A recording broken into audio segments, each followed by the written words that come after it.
በኩዌት ዓለም አቀፍ አውሮፕላን ማረፊያ ዛሬ ፌብሩዋሪ 28 2026 በሰራተኞች ላይ ቀላል የአካል ጉዳትና በቁሳቁስ ላይ ውስን ጉዳት መድረሱ ተዘግቧል።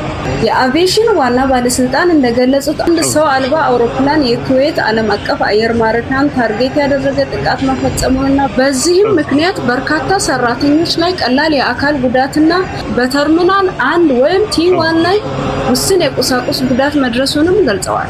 የባለስልጣኑ ቃል አቀባይ አብዱላህ አልራጂ በባለስልጣኑ ስም እንደተናገሩ ከሆነ አግባብነት ያላቸው አካላት ወዲያውኑ የአደጋ ጊዜ ፕሮቶኮሎችን መተግበር እንደጀመሩ ገልጸዋል። የኩዌት አውሮፕላን አየር ማረፊያ ቦታው ደህንነቱ የተጠበቀ ሲሆን ቀጣይነት ያለው ምዘና፣ ሕክምናና መልሶ ማደራጀት በከፍተኛ የደህንነት መሰረት እየተካሄደ ነው ብለዋል። እንደ አልራጂ ንግግር ከሆነ ሁኔታው ሙሉ በሙሉ በቁጥጥር ስር እንደዋለና ተጓዦችና የአየር ማረፊያ ሰራተኞችን ደህንነት ቅድሚያ የምንሰጠው ነገር ነው። ነገሮች ሲኖሩም ወዲያውኑ እናሳውቃለንም ብለዋል።